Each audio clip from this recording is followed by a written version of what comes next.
poder contarles las ideas que están vertidas en este sermón, al cual lo he titulado Caminando hacia la muerte. Querido Dios, te ruego, Señor, en esta mañana que tú me puedas acompañar al abrir tu palabra y que encontremos en los versículos bíblicos que veremos, Señor, vida eterna para la gloria de tu nombre. Por Jesús, Señor. Amén. Amén. Justo un 22 de mayo, yo estaba a unos 30 kilómetros de mi casa. Y un 22 de mayo viajé a la casa de mi padre para estar en el cumpleaños de él, que era el 23. Y mi papá me recibió de la misma manera que lo había hecho muchas veces, pila de veces. Yo estaba haciendo mi residencia pastoral, estaba terminando ya casi la licenciatura en teología, y entonces fui a ver a papá, ya que no estaba lejos. Dije, bueno, lo voy a ver. Y él me recibió de la misma manera, me dio la bienvenida, como lo hizo pila de veces, ¿no? Te ofrecía todo lo que tenía, y lo que no tenía también te lo ofrecía. Quizás si yo hubiese tenido la misma experiencia que tengo hoy, después de haber tratado con tantas personas, con tantas situaciones de vida, de diferentes personas en diferentes lugares, hubiese notado algunas señales. Tal vez había visto que los ojos de mi padre ya no tenían el mismo brillo. Quizás me hubiese dado cuenta, ¿no? Que su voz ya no era tan firme como la voz que yo conocía. 2 semanas después del cumpleaños de mi papá, mientras estábamos dando estudios bíblicos con una maestra que no era Patri, ¿no?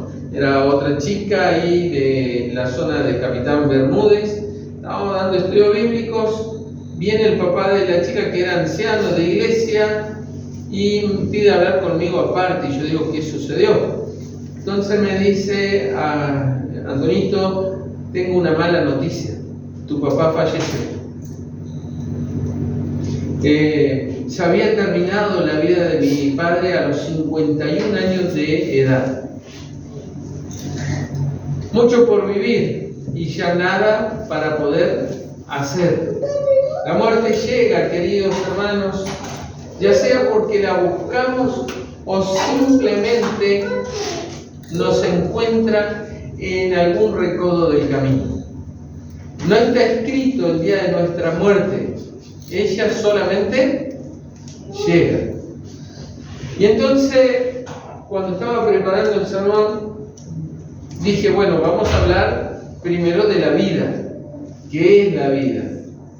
Y cuando voy a Job, capítulo 14, verso 1,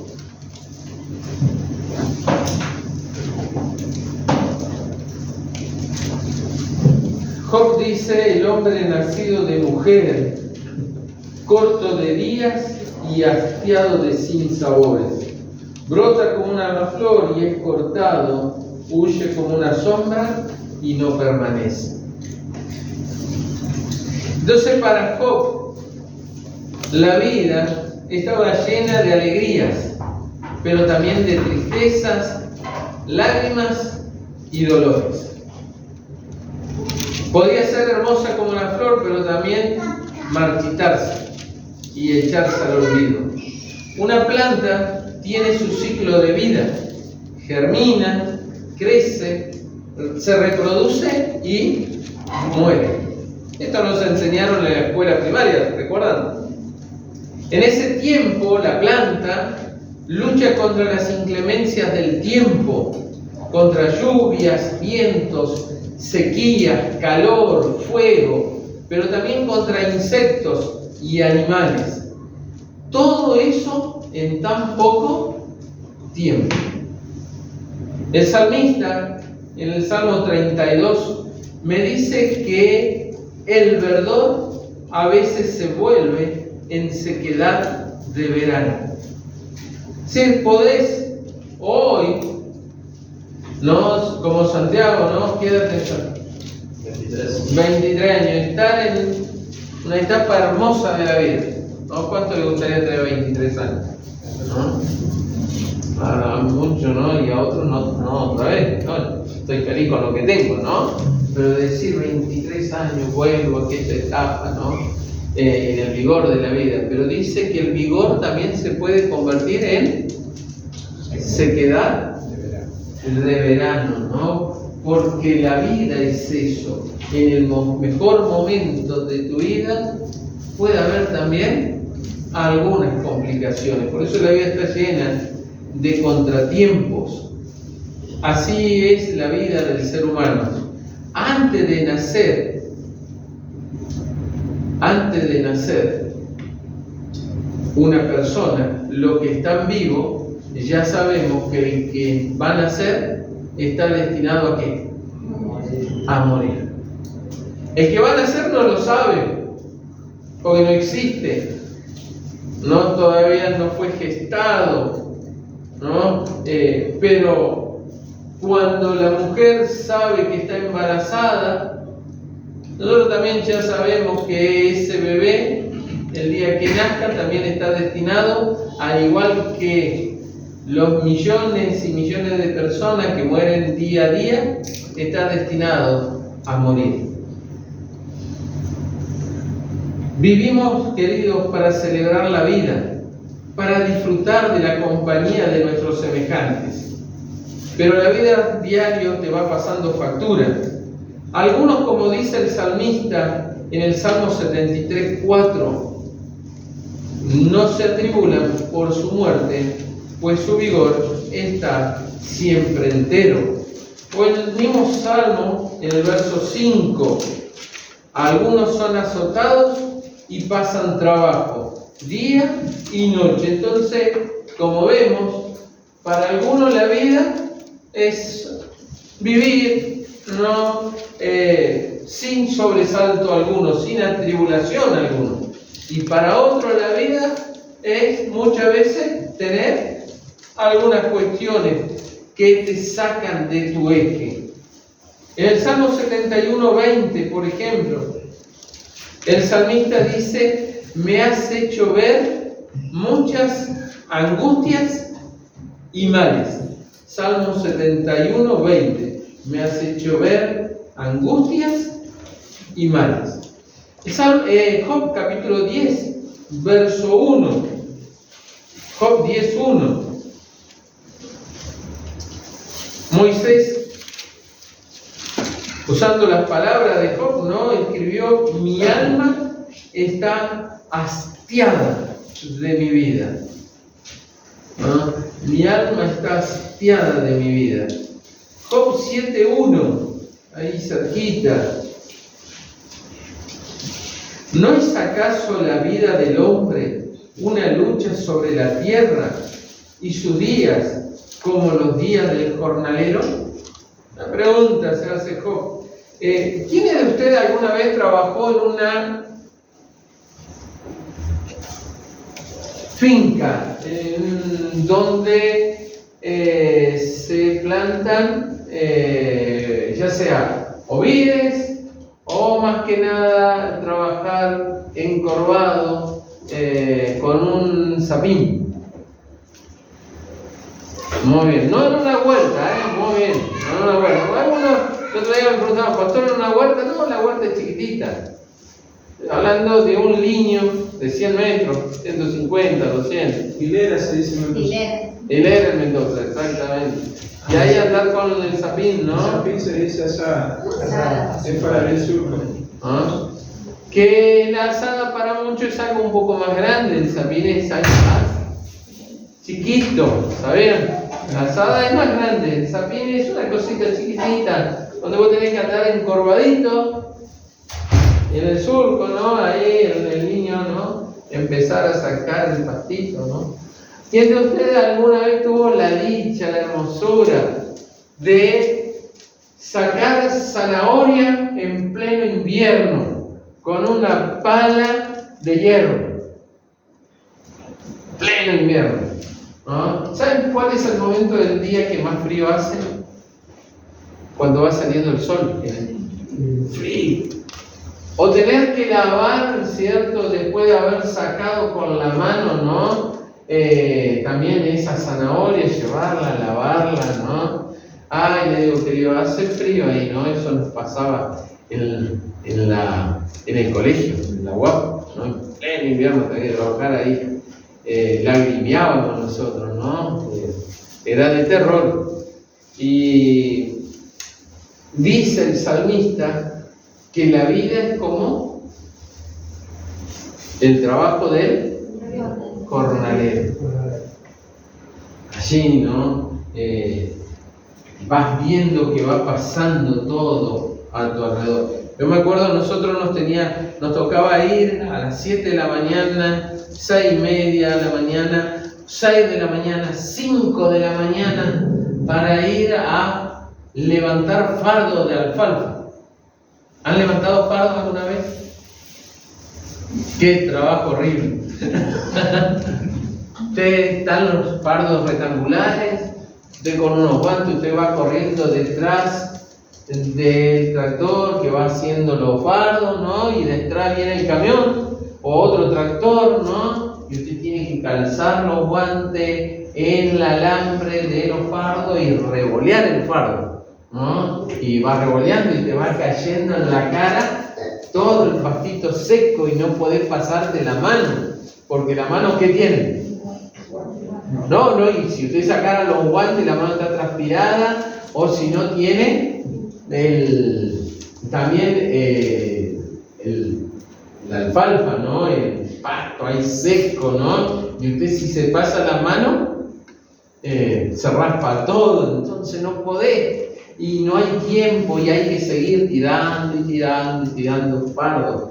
Entonces, nosotros íbamos a la mañana y volvíamos a las 9 de la noche, y cuando volvíamos al hogar de varones a las 9 de la noche, nuestros compañeros todos bañaditos y bien vestiditos.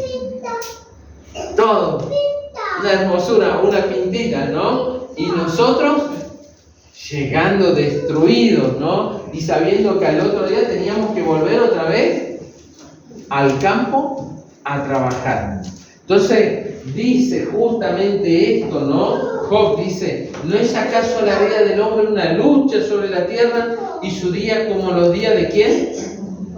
Del jornalero, andar, ¿no? Agachado con el sapín, ¿no? En Río Negro, ¿no? Los chicos, los jóvenes me dijeron, pastor, venga, vamos a ir a juntar manzanas, ¿no? Había que llenar unos canastos grandes de madera, ¿no?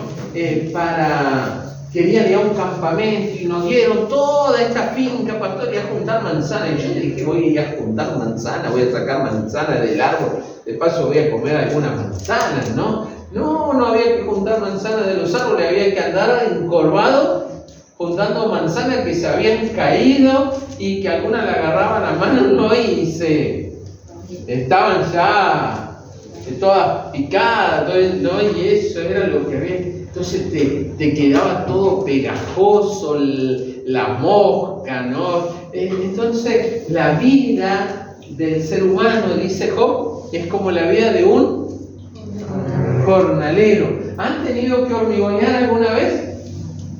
Qué cosa linda de hormigonear, ¿no? Cuando tenés que revolear los baldes, ¿no? Ahora ya es todo un poco distinto, pero estamos hablando hace 30 o 40 años atrás. Usted tenía que hacer la mezcla y después revolear balde, ¿no? Y tiraba un balde y ese lo agarraba y lo tiraba al otro y el otro al otro y mientras tanto te bajaba el balde y vuelta a llenar y no había descanso, ¿no? Así es la vida de ¿quién? Del jornalero. Así es la vida nuestra, así es la vida del ser humano, dice Job, ¿no? Entonces te preguntás, ¿hasta cuándo? Y la respuesta que baja de la palabra de Dios es hasta que la muerte llegue, hasta el ser humano. Y entonces, como dice el sabio en Eclesiastés 9:10, ¿no? Porque al Seol a donde vas no hay obra, no hay trabajo, no hay ciencia y tampoco hay sabiduría. Entonces, ¿hasta cuándo vamos a sufrir estas inclemencias? ¿Hasta cuándo vamos a tener problemas? ¿Hasta cuándo a veces estaré alegre y hasta cuándo a veces me tocará estar triste? ¿Hasta cuándo me va a golpear la inclemencia de la vida? ¿Y cuántas veces tendré la oportunidad de ser feliz en esta vida? Hasta que golpeen la puerta y sea la muerte.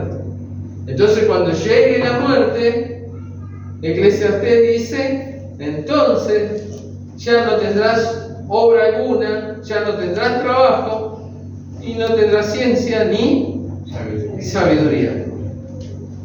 El ser humano camina hacia la muerte. Job, capítulo 7, verso 9. El ser humano, dice Job, como nube se desvanece y pasa. Así es el que desciende al Seol. No subirá de allí, no volverá más a su casa, ni su lugar volverá a reconocerlo. Así es la vida, ¿no? Al final, la vida de unos y otros pasará. Y todos tendremos el mismo destino. Y el destino es la muerte. ¿Qué es la vida? Una pregunta con muchísimas respuestas. La vida es un proceso dinámico, activo, integrado, perfectamente ordenado, estructurado, conectado e integrado. Es un banquete de diversidad biológica. La vida es un conjunto de experiencias. Es la capacidad de nacer, respirar, desarrollarse, procrear, evolucionar y morir. Eso es la vida. Ahora bien, la vida es mucho más que estas cosas. La vida es un regalo. Es un regalo, es una manifestación de amor del Creador hacia sus criaturas. Eso es en realidad la vida, un regalo. Elena de White escribió, la vida es un regalo de Dios. Se nos han dado nuestros cuerpos para que los empleemos en el servicio del Señor. Y Él desea que los cuidemos y le tengamos aprecio. La vida es un regalo de tu Creador. Consejos sobre la salud, página 41. Moisés, en Génesis capítulo 1, verso 27, me dice que la vida es la creación de Dios. Y si lo que Dios hace es perfecto, entonces la creación del ser humano también fue perfecta. Esto me dice a mí entonces que cuando Dios creó al ser humano, no lo creó con la intención de que el ser humano muera. No estaba en el pensamiento de Dios la muerte. No nos creó para morir, nos hizo para que vivamos. No para vivir sabiendo que íbamos a morir. Nos creó para que nosotros vivamos sabiendo que viviríamos por la eternidad. Es la respuesta a qué es la vida.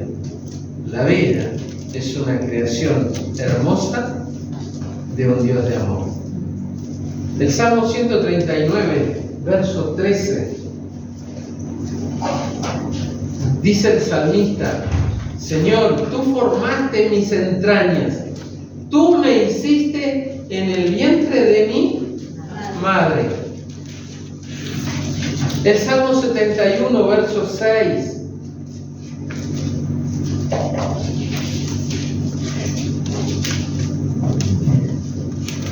El salmista escribió, en ti, Señor, he sido sustentado desde el vientre.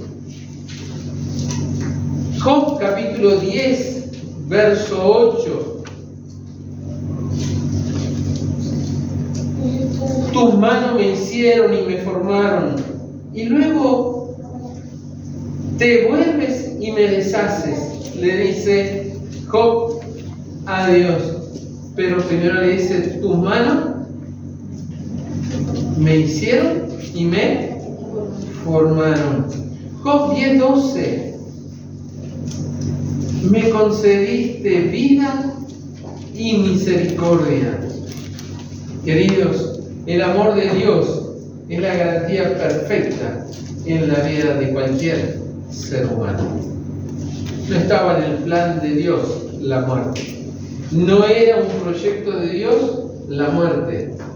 El plan y el proyecto de Dios era vivir. Y vivir para siempre. Gozando de buena salud, sin dolor, sin enfermedades, sin ninguna problemática, en completa felicidad. Ese era el plan de Dios. Pero llegó la muerte. Y Eclesiastés 9:12 dice el sabio Salomón: ahora bien, el hombre tampoco conoce su tiempo. ¿Quién puede decir que mañana va a estar vivo de ustedes? ¿Quién de ustedes puede saber si esta tarde va a estar vivo? ¿Quién de ustedes me puede decir que en los próximos 15 minutos estará vivo? Ninguno de nosotros. Nadie lo sabe. Pero eso no es por culpa de Dios. Eso tiene que ver con el pecado, con la muerte. Porque recordemos, Dios nos creó para vivir, no para morir. Pero el pecado y la alianza del ser humano con el diablo hizo que nosotros no conociéramos nuestro tiempo. No sabemos cuánto tiempo estaremos sobre este planeta. No lo sabemos. Solo sé que en algún momento caminaremos indefectiblemente hacia la muerte. ¿Qué es la muerte? Entonces, la muerte es la ausencia de otro horizonte posible. El ser humano percibe la muerte como un suceso en el cual se termina la vida. Para la medicina, la muerte biológica es la muerte cerebral. La muerte es el máximo enigma del ser humano. Pero, de acuerdo al punto de vista bíblico, la muerte tiene dos etapas. Uno se da por el solo hecho de nacer en un mundo contaminado, a la cual la Biblia le llama sueño.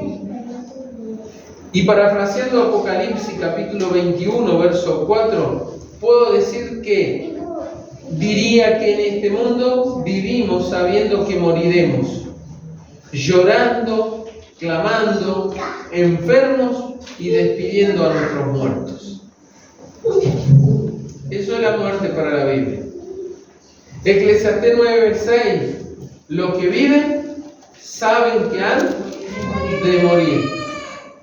Por esa razón, el mismo Salomón nos dice en Eclesiastés 9:9: goza junto a tu cónyuge. O Eclesiastés 9:10: todo lo que te venga para hacer, hazlo según tu fuerza.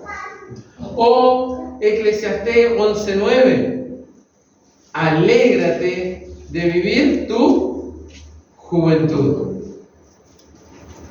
Porque un día todo esto se va a terminar y entrarás en lo que la Biblia llama la etapa del sueño. Una etapa que todo ser humano, solamente por nacer en este mundo, tendrá que vivir la etapa de la muerte llamada sueño, a menos que el Señor Jesús venga antes. Pero la otra etapa, que es por causa del pecado de la rebelión abierta contra Dios y de no aceptar el señorío del Señor, esa segunda etapa está reservada exclusivamente para ellos, para los rebeldes, a quienes no han aceptado el amor de Dios. A esa muerte la Biblia la llama la paga del pecado. Romanos 6:20. Y Apocalipsis 20 dice que la segunda muerte es la muerte segunda. La muerte que espera a los pecadores rebeldes, a los que no aceptan a Dios. ¿Saben? Nosotros vivimos en este mundo. Y en este mundo, y todo el universo, le pertenece a Dios. No hay otro universo. No existe otro universo. Es este, creado por nuestro Dios. Y el pecado, la rebelión, son contrarios a Dios. Y como el ser humano no tiene la capacidad de crear algo, y de crear un mundo, de crear un universo, no tiene esa capacidad de crear, por lo tanto el ser humano pecador, rebelde, es un intruso en el universo ¿de quién? De Dios. Y ese pecador rebelde que no acepta a Dios estará destinado a la muerte segunda. El resto de los mortales gustaremos de la muerte llamada sueño. La muerte como un sueño es el fin de la vida en esta tierra, como la vivimos ahora, pero no es el fin de los que entregan su vida a Cristo. Tampoco es un castigo divino y tampoco estaba escrito. Al igual que las plantas, nos sucede también a nosotros.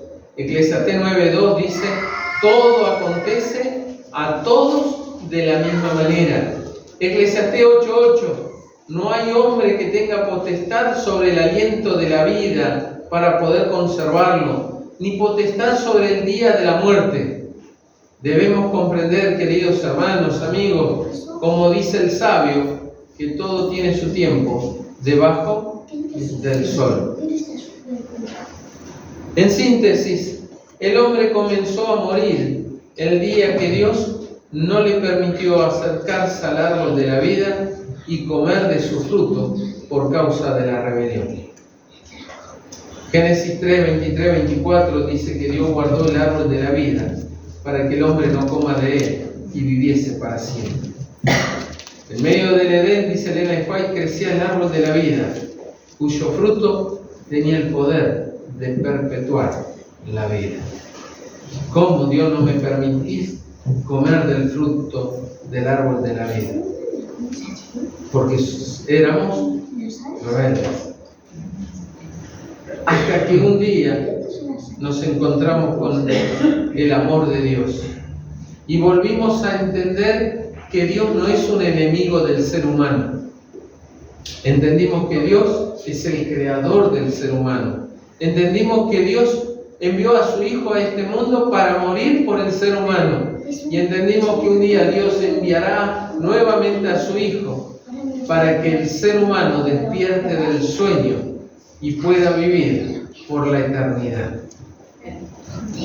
Elena de White dice: el fruto del árbol de la vida en el jardín del Edén poseía una virtud sobrenatural.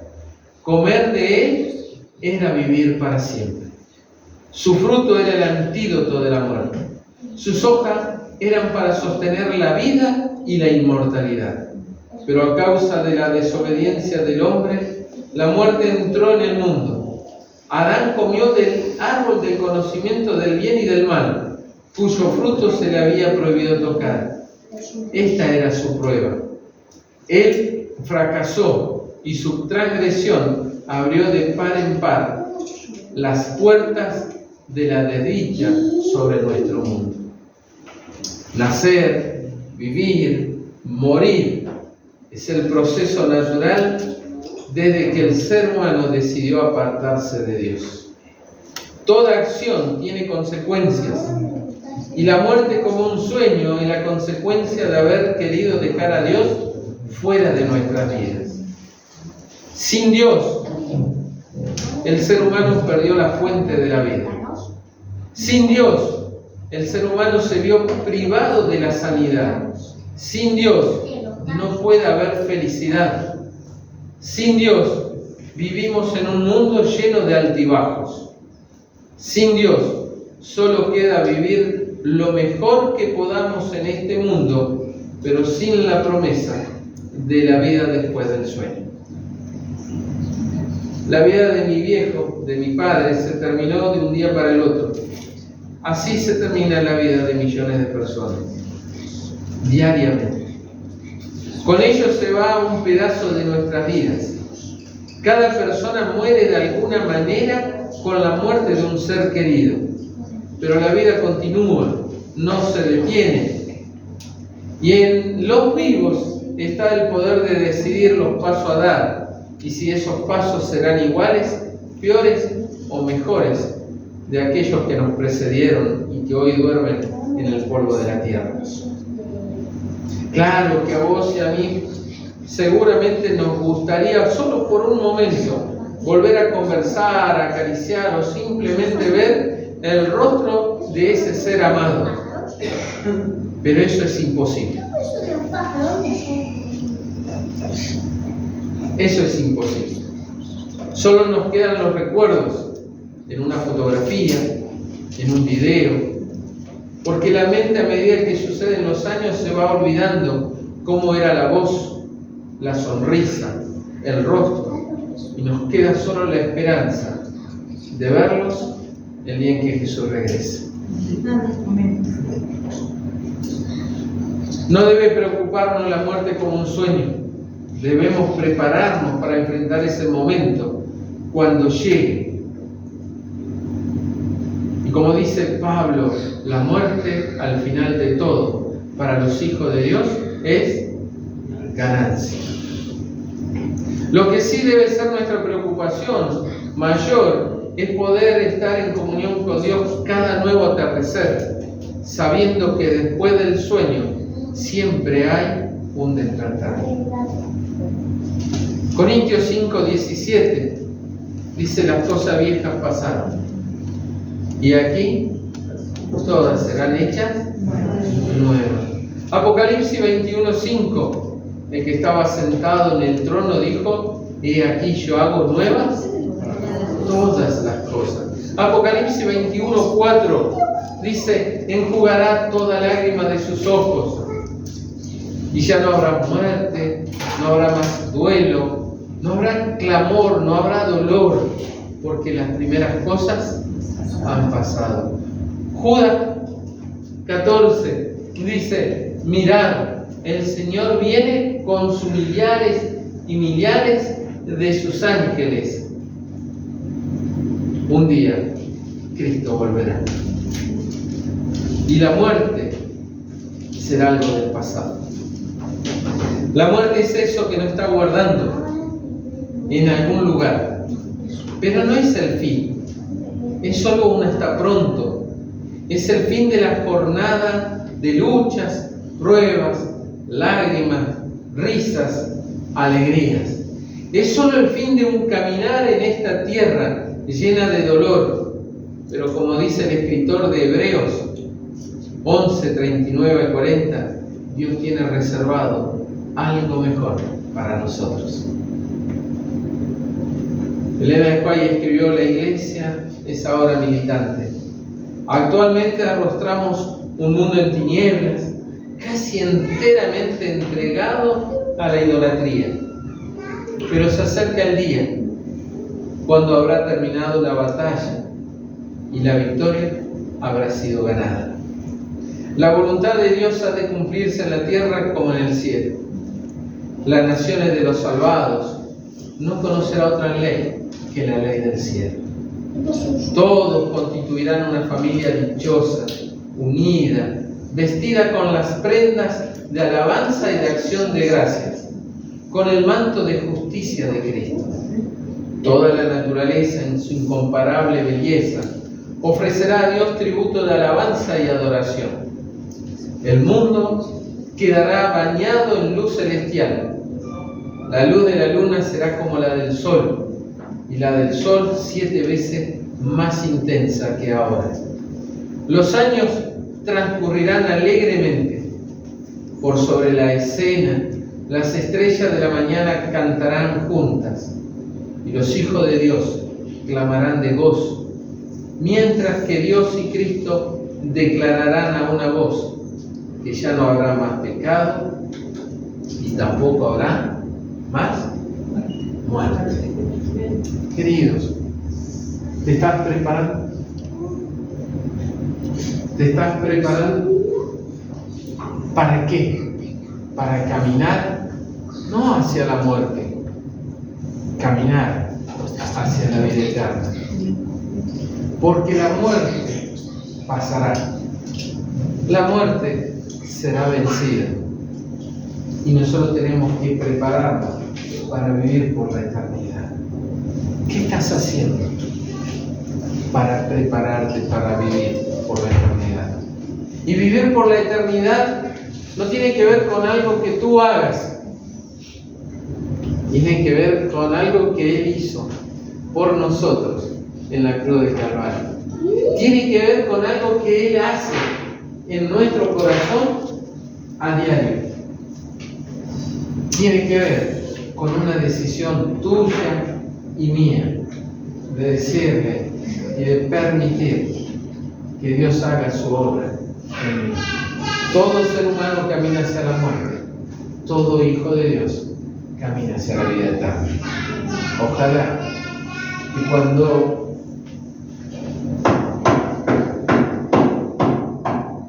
ella golpee la puerta de tu corazón, ella golpee la puerta de mi vida, estemos preparados. Porque la muerte es ganancia en Cristo Jesús. Que Dios te bendiga. Gracias.